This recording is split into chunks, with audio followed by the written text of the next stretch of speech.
हाँ चलिए, फिर अनसीन पैसेज का जो पार्ट 2 है, मतलब अनसीन पैसेज जो दूसरा भी आएगा आपके, ये 6 नंबर का आएगा। और यहाँ पर 6 में 6 लाने के पूरे पूरे चांस है। कैसे कि इसमें क्या होता है कि 4 तो क्वेश्चन होंगे जो सीधे सीधे पैसेज में से होंगे, 2 क्वेश्चन और होंगे, ठीक है। उनमें एक तो पूछेगा ऑपोजिट, जो आराम से पता लग रहा है, काफ़ी मैंने प्रैक्टिस करी है, 8-10 की लगातार की लगभग ऑपोजिट का पता चल रहा है। और एक पूछेगा सिमिलर, सिमिलर का मतलब समान अर्थ देने वाले, और ऑपोजिट का मतलब विलोम शब्द। आराम से आंसर दे दोगे।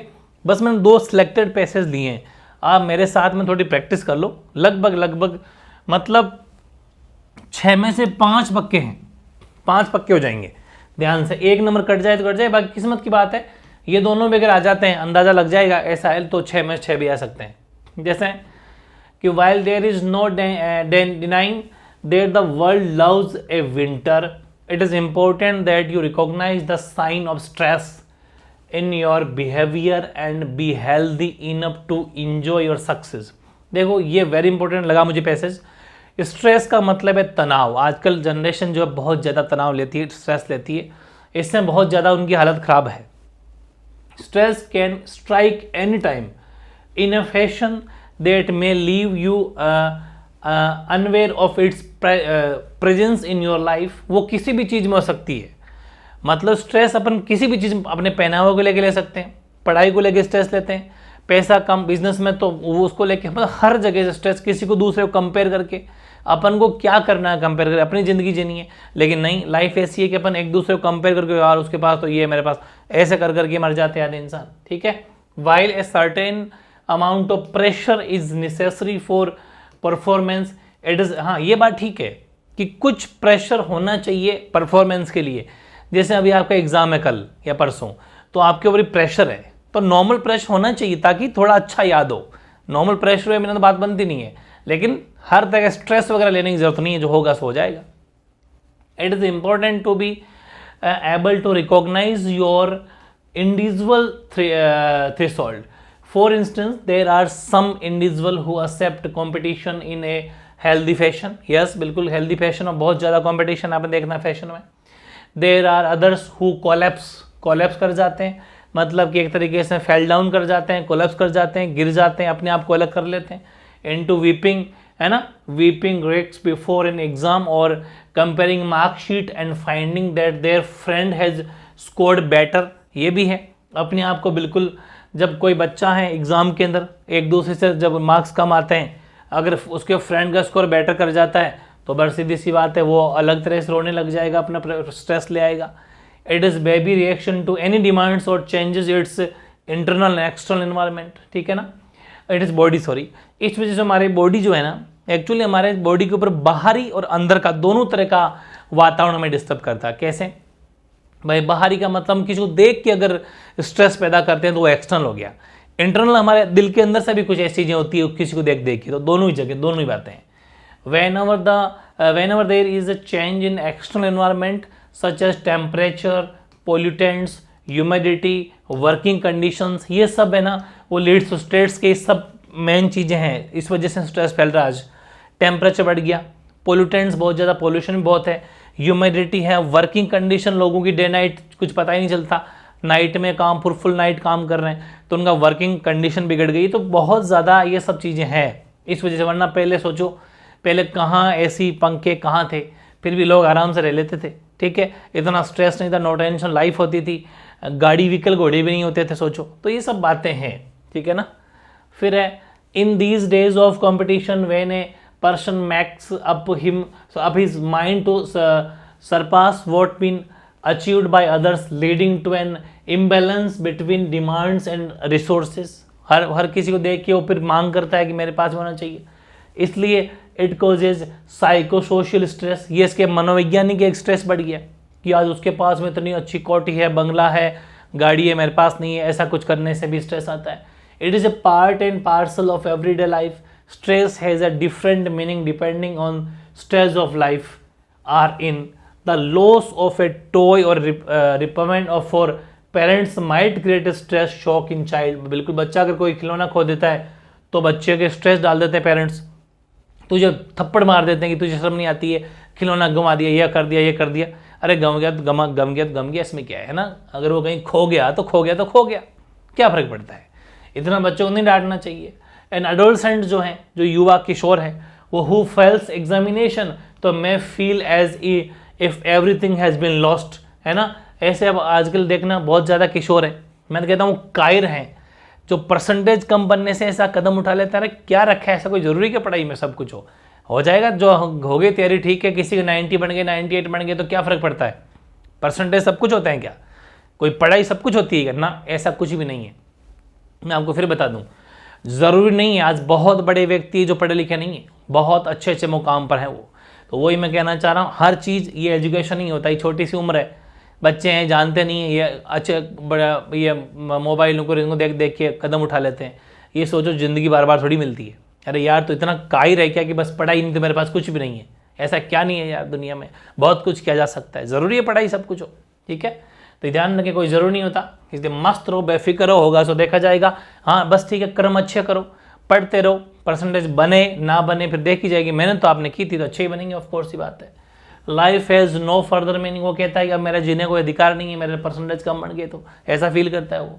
तो in adult the loss of his or her companion job पर प्रोफेशनल फेलियर में भी, अगर कोई ऐसा बंदा भी है जो जॉब वगैरह में, अगर जैसे जो अडल्ट हो गया हो तो अब उसको जॉब नहीं मिल रही है तो टेंशन में आके वो सोचता है कि मैं तो लाइफ बर्बाद है ना।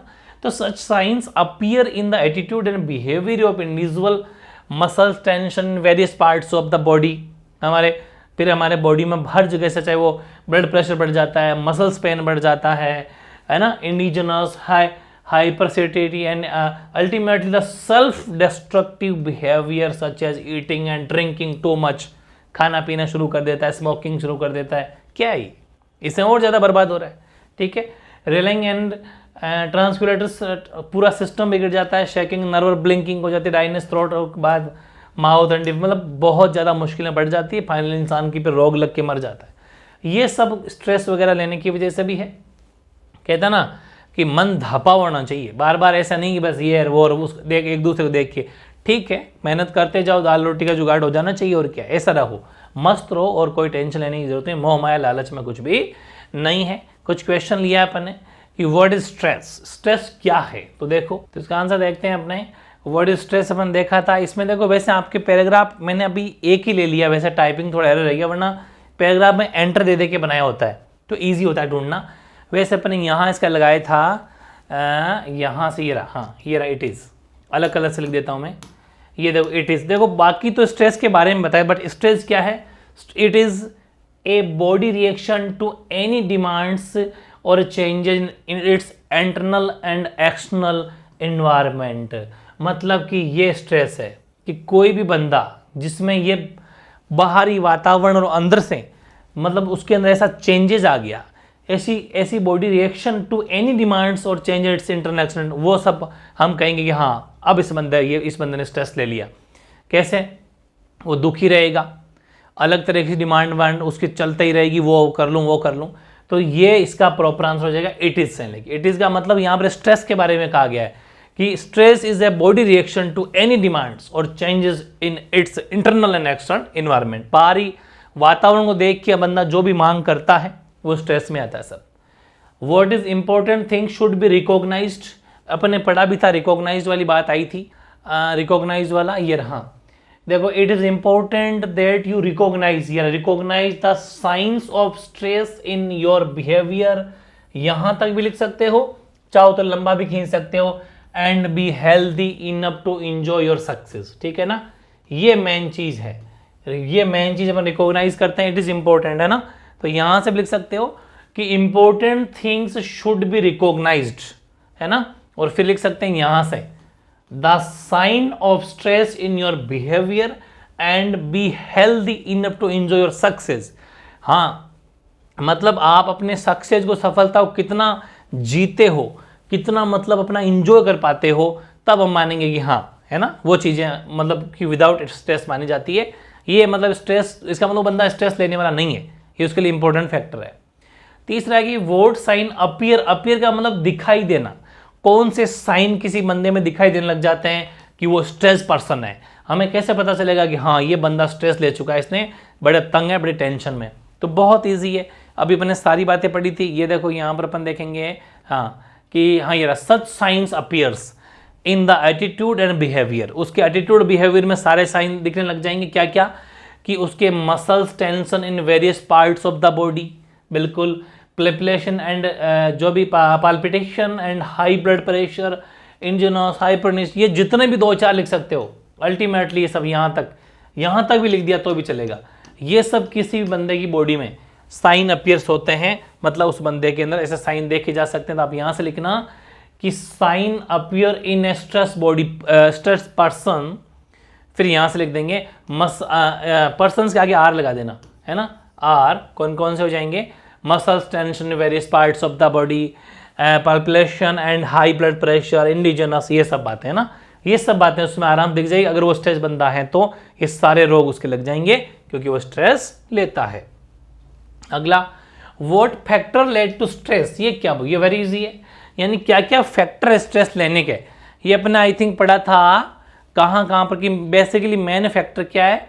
तो मेन फैक्टर रहता है इन्वायरमेंट वाला, ये जो अपन देखा था कि उसका बाहरी, when ever the changes external environment, हाँ ये रहा, बिल्कुल। अगर वैसा होगा तो it changes in external environment, ध्यान, बस इतना सा हो जाएगा। ये है मेन फैक्टर। मतलब उसने पूछा क्या कि what factors led to stress, main कौन से मुख्य कारक क्या हैं जिस वजह से कोई बंदा स्ट्रेस लेता है, क्या कारक है? तो वो है भाई एक्सटर्नल ज़्यादा है कि change it external environment such as temperature, pollutant, ये सारी बातें डाल सकते हो।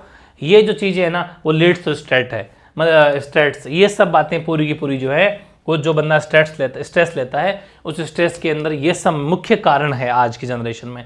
क्योंकि आदमी वैसे ही परेशान है, खूब सारी बीमारियां वैसे ही घेर लेती है, टेम्परेचर, पॉल्यूटेंट्स, ह्यूमिडिटी, सबसे, और वो सब कारण भी है जो इसके मुख्य मेन फैक्टर जो माने जाते हैं स्ट्रेस के। ठीक है, तो ये चारों मेरे हिसाब से मुश्किल नहीं, थोड़ा पैसेज थोड़ा मुश्किल है, बाकी बहुत ईजी आएंगे, कोई दिक्कत वाली बात नहीं, चारों आपको ईजिली ढूंढ लोगे। बाकी रहे दो ये। अब देखो अंदाजा लगाएंगे अपन, write the similar word of down, fall down. Fall down का मतलब होता है अपने आप को गिर जाना, नीचे गिर जाना, अपने आप को, मतलब ऐसा कि अब तो कुछ भी नहीं है, ऐसा fall down.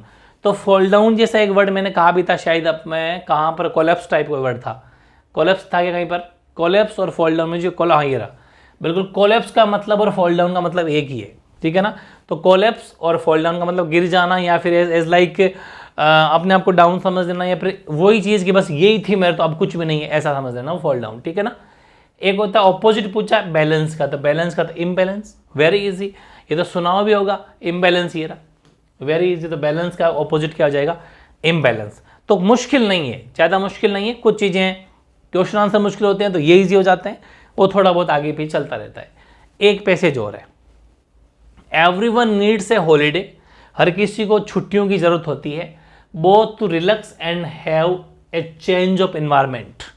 The holiday makers, जो हॉलीडे मेकर्स हैं, जो छुट्टियां बनाने वाले लोग हैं, वो feel relaxed and refreshed at the end of the holiday and look forward to resumption of their duties, be it at school, office या फैक्ट्री एंड रेनोड, कहीं पर भी और मतलब कोई भी बंदा जो है, मतलब उसको छुट्टी, जिसने एक बंदा ऐसा जो पूरे 7 दिन या 10 दिन तक काम करता है, एक वो बंदा जिसने वीकेंड या छुट्टी ली है, उन दोनों में बहुत बड़ा फर्क देखा गया। वो अपने ऑफिस में जाता हो या स्कूल में कहीं भी ड्यूटी जाता है, उनको फ्रेश ताज़ा नजर आता है, जबकि जो छुट्टियां नहीं करता है वो थका थका सा महसूस करता है। इसका मतलब छुट्टी बहुत ज़रूरी है। This is the reason why all establishment grant their employ annual leave, इसलिए एनुअल लीव तो होनी चाहिए, तभी तो देखो गर्मियों की छुट्टियां मिल जाती है 1-1.5 महीने की। With the end of the academic year the schools and universities grant the pupils a long holiday during mid summer, मध्य गर्मियों 1-1.5 महीने की छुट्टियां होती है, ठीक है। This will last until early September when the new school term start. Of course the parents will like to take advantage of this and take their leave to अपन किसको अपन क्या बोल सकते हैं, कंसाइड बोल सकते हैं ना, कंसाइड विथ चिल्ड्रंस वेकेशन। बिल्कुल, हर कहीं अपने घूमने जाना है, और भी काफ़ी एडवांटेज है, कुछ बच्चों के साथ टाइम बिताना है, काफ़ी सारे हैं, फैमिली वाले के भी होते हैं, रिश्तेदारियाँ भी होती है, सब जगह जाना होता है। This has become a traditional holiday season in most European country, basically वहाँ पर ये चला था, पर्टिकुलरली इन इंग्लैंड जो है, ब्रिटेन बोल दो चाहे इंग्लैंड बोल दो, विद द कमिंग ऑफ अगस्त, वहाँ पर कब छुट्टी होती है, अगस्त, और the traditional holiday season in Britain, वहाँ पर एक्चुअली ये peak point and most of the holiday resort और पैक्ड कैपेसिटी, मतलब रिजॉर्ट वगैरह हॉलीडे पैक हो जाते हैं, इतना फुल हो जाते हैं, हाउसफुल रहते हैं। कब, कहाँ की बात है, ब्रिटेन की, वहाँ पर जैसे अगस्त का महीना आता है तब छुट्टियाँ होती हैं वहाँ पर, ठीक है। In order to avoid the crowd some prefer to take their holiday a little earlier if facility so warrant, है ना, ऐसी जगह जाना पसंद नहीं जब ज़्यादा भीड़ भाड़ ना हो और जहाँ पर फैसिलिटी अच्छी हो, थोड़ी कुछ कंडीशंस भी हो, है ना। और those who have already taken their holidays can console themselves not only with reflection on the happy day spent in the country at the sea side, और या फिर अब्रॉड भी जा सकते हैं, सी साइड का मतलब समुद्र के आसपास में, या फिर अब्रॉड का मतलब विदेश में, but also with the thought that holiday expense are over the year and that by taking an earlier holiday they have miss the August rush, है ना, अगस्त रश वो वाली बात तो अलग ही है खैर, क्योंकि हमें कभी कभी क्या था, भीड़ में, रश में मजा आता है, रश का मतलब भीड़, है ना। The main thing of course is the weather and that is that it would be hazardous to profess, but whatever the weather is like, the essence of holiday for most of the carefree atmosphere in which it can be enjoyed. Take all you need, but leave your worries behind is the second sound advice for holiday maker. Private worries are not always easy to escape from, है ना, वो उनका ये कहना है कि private worries are not always easy to escape from. However, even the pessimist would admit that the moment things appear brighter than they have been. Holiday time is surely a time of sending serious preoccupations and seeing this pleasure that appeal to us. It is true that we may not always succeed in finding them.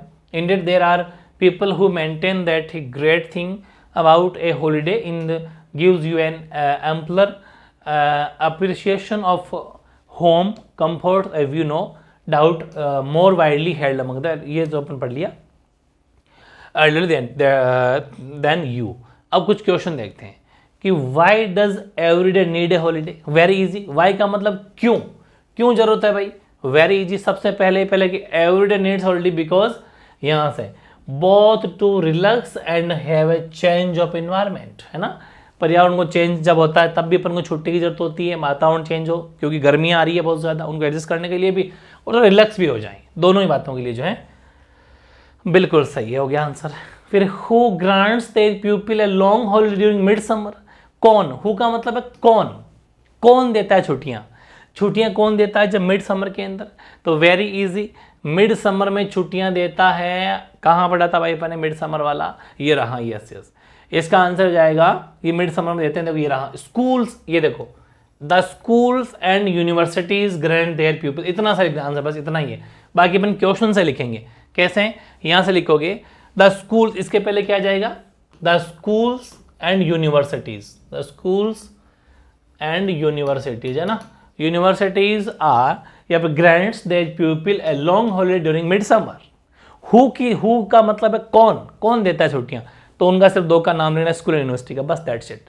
अगला when the traditional holiday season in Britain, कब, Britain में कब, तो अपने पढ़ा था ना अगस्त के मिड में, अब ब्रिटेन में कहाँ पढ़ा था अपने, ब्रिटेन वाला कहाँ से पीछे पेज था, यही था ब्रिटेन वाला, ये रहा, बिल्कुल ये रहा है, तो यहाँ देखो कि ब्रिटेन की मैं अगर ये रहा, देखिए यहाँ पर है कि अगस्त यानी with the coming of August the traditional holiday season in Britain, यहाँ तक लिख सकते हो, प्रॉपर आंसर हो जाएगा ये रहा, कि जैसे ही अगस्त का महीना आता है वहाँ पर ट्रेडिशनल हॉलीडे शुरू हो जाते हैं ब्रिटेन के अंदर, कितना आसान है, ठीक है, ये भी हो गया। लेकिन ध्यान रखें व्हेन, इस कुछ जगह का भी है, टाइम पीरियड का भी ध्यान, आप इतना सा भी लिख सकते हो, August month is the traditional holiday season Britain reaches its peak, ठीक है ना, वो बिल्कुल पीक टाइम पे होता है उनका। What is the sound advice, जो है sound advice for holiday maker, तो उन्होंने कहा था ना, मैंने भी आपको बॉक्स बंद करके बात लिखी थी, वो वाली बात है, कहाँ गई वो, साउंड वाले जो लोग कहते हैं वो क्या कहते हैं, यहाँ अपने देखा था इसके आगे, हाँ ये रहा, देखो ये रहा, कि ये रहा कि जो है ऑल यू नीड, ये रहा sound advice for the holiday वो कहते हैं कि private worries are not always easy to escape from, ये जो हो जाएगा, या ये इसकी बजाय ये लिखो, ये नहीं, ये लिखो, take all you need but leave you, हाँ यस यस, ये करेक्ट आंसर है इसका। ये कहते हैं भाई बात, ये जो बात है ना, ये वाली बात कही है इन्होंने, बिल्कुल प्रॉपर आंसर हो गया है, ये रहा, बिल्कुल सही है कि टेक ऑल यू नीड, है ना, but leave you worries behind, है ना। ये कौन कहते हैं? ये है sound advice for holiday maker, जिन्होंने छुट्टियां बनाई है, उनकी ये आवाज है, उनकी ये बात है, वो हमें एडवाइस देते हैं, ठीक है ना, ये एडवाइस हो जाएगा। और पांचवा क्या है? पांचवा पूछा हेल्थीनेस। हेल्थीनेस का सिमिलर वर्ड क्या? हेल्थीनेस का मतलब होता है खुशी, एक तरीके से एक वर्ड है बहुत गजब का, वो जो मैं आपको रोजाना कहता भी रहता हूं, तो डिफरेंट वर्ड आपको नजर आए ना, ये देखो, ये रहा विग्योर, इसका मतलब ही हेल्थीनेस, या फिर एक खुशी, या फिर एक स्वास्थ्यप्रद, मतलब आपको एक ऐसा वर्ड देखना है जो पूरे पैसेज में बिल्कुल डिफरेंट दिखे, गारंटी है एक तो सिमिलर वर्ड वही होगा, ठीक है ना, इसका जरूर ध्यान रखना, एक तो पक्का सही हो जाएगा वो, तो वो हो जाएगा इसका। अगला पूछा ऑपोजिट। ऑपोजिट प्रीसाइड का तो अभी करा था ना अपने, यहाँ पर करा था वो कंसाइड। कंसाइड क्या था? ये रहा कंसाइड, ठीक है ना, ये उसका ऑपोजिट हो जाएगा, वेरी इजी। तो ये था पैसेज, कैसा लगा जरूर कमेंट करना।